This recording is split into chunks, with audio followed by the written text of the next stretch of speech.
अस्सलाम वालेकुम। मैं हूं अबसार आलम और आप देख रहे हैं आज की खबर। शराब एक बुराई उम्मुल खबाइस और इस्लामिक रिपब्लिक ऑफ पाकिस्तान दोनों का तालमेल नहीं है, लेकिन है भी। वो कैसे? इस तरह कि इंटरनेशनल मीडिया इस बात पर फोकस कर रहा है आजकल कि पाकिस्तान जो एक इस्लामी मुल्क है, जो शराब के मामले में ड्राई है, खुश्क है, वहाँ शराब का इस्तेमाल बढ़ता जा रहा है और वहाँ कीमतें भी बढ़ रही हैं। वो कैसे बढ़ रही हैं? पाकिस्तान में कितनी शराब बनती है, कितनी बिकती है, किस तरह बिकती है और कौन कौन लोग उनको पीते हैं और फिर क्या क्या बीमारियां होती हैं, क्या क्या उसके साथ मसाइल पैदा होते हैं। इन तमाम इश्यूज़ पर हम आज के प्रोग्राम में बात करेंगे। और इसकी वजह ये है कि जब हमने ये देखा कि इंटरनेशनल मीडिया इस बात पर पता नहीं क्यों बार बार फोकस कर रहा है, तो हमें रियलाइजेशन हुई कि पाकिस्तान एक इस्लामी मुल्क होते हुए यहाँ तकरीबन 1 करोड़ अफराद ऐसे हैं, ये एक अंदाज़ा है, ये कोई ऐसे कंफर्म्ड फिगर्स नहीं हैं। 1 करोड़ अफराद ऐसे हैं जो शराब पीते हैं और इसके बावजूद कि वो मुसलमान हैं। हमने आपके लिए थोड़ा सा कुछ डेटा इकट्ठा किया, उसके मुताबिक आप हैरान होंगे देख के कि क्या पाकिस्तान जो एक इस्लामिक रिपब्लिक है उसमें शराब की इजाज़त के होने या ना होने से कोई फ़र्क पड़ा है या उससे कोई नुकसान हुआ है या फ़ायदा हुआ है। मसलन आपको अभी हम दिखाते हैं कि शराब की जो कानूनी पैदावार पाकिस्तान में होती है, इसकी इजाज़त है। 3 जगह पे शराब कशीद हो रही है कानूनी तौर पर। एक रावलपिंडी है, एक कराची के करीब जगह है और एक कोयटा में, और इसमें 6 मिलियन लीटर जो है वो शराब सालाना पैदा होती है। ये 6 मिलियन लीटर कितनी है?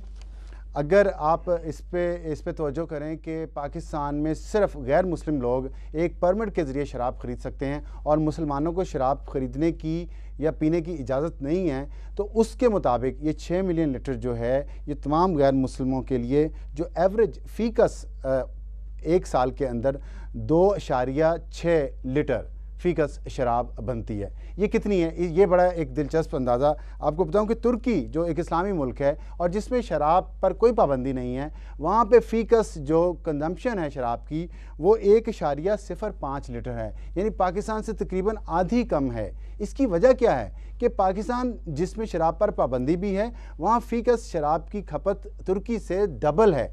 इस पर हम ये बड़ी दिलचस्प बात है और इससे ज़ाहिर होगा कि हमारे मुल्क में होता क्या है। हमारे यहाँ कानून अलग क्यों हैं?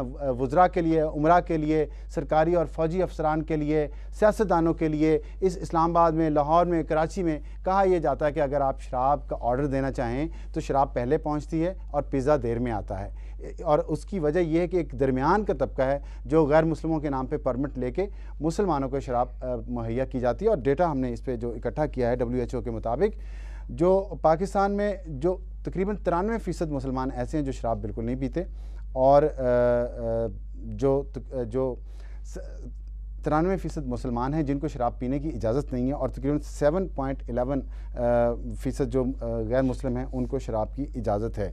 इसमें जो मैंने अभी आपसे ज़िक्र किया कि इतनी खपत हो रही है और जो बूटलैगिंग हो रही है और जो देसी शराब की भट्टियाँ हैं, उससे जो लोगों को, गरीब लोगों को अलग कानून है, वो अगर शराब पीते हैं, बनाते हैं, पकड़े जाते हैं, उनको सज़ा मिलती है।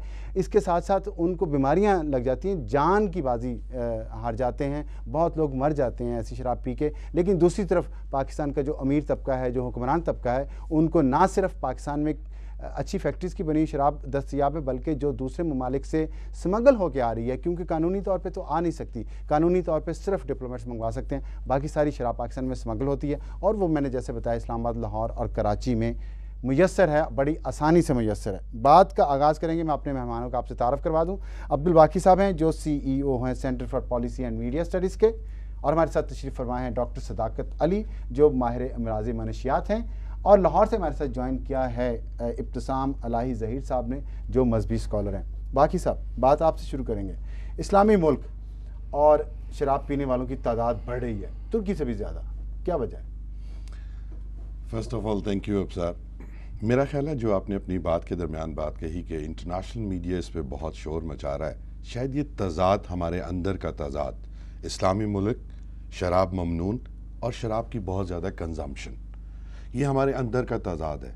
हम एक इस्लामी मुल्क होने के नाते अगर कानून बनाते हैं तो शराब कैसे आती है? मंजूर नज़र लोगों को परमिट मिलें, ब्लैक में शराब इंपोर्ट हो, ब्लैक में मार्केट में बिके, एक ख़ास तबके को ब्लैक इकॉनमी के थ्रू स्ट्रेंथन किया जाए और दुनिया को ये कहा जाए कि हम इस्लामी ममालिक में से एक हैं, बल्कि शायद इस्लाम के नाम नहाद अलमदार हैं। उस सूरत में फिर दुनिया इस तजाद को कैसे एक्सेप्ट करेगी? हम अपनी आंखें तो बंद कर सकते हैं, दुनिया तो अपनी आंखें नहीं बंद करेगी। लेकिन शराब ज़ाहिर है इस्लामी मुल्क में शराब तो हराम ही होगी ना। इसमें अब सर इसमें कानून तो जो बना है वो तो ठीक बना है, उसी के मुताबिक इस्लामिक रिपब्लिक ऑफ पाकिस्तान है तो कानून तो इस्लामी होगा ना। मैं उसकी तरफ आता हूँ। ये बड़ा इंटरेस्टिंग क्वेश्चन है और बहुत बहस इस पे होती है।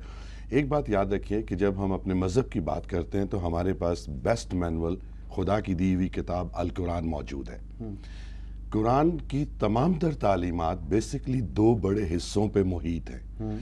एक हिस्सा ताल्लुक बयान करता है और तफसील बयान करता है एक बंदे और उसके खालिक के दरमियान, एक मालिक और उसके गुलाम का ताल्लुक।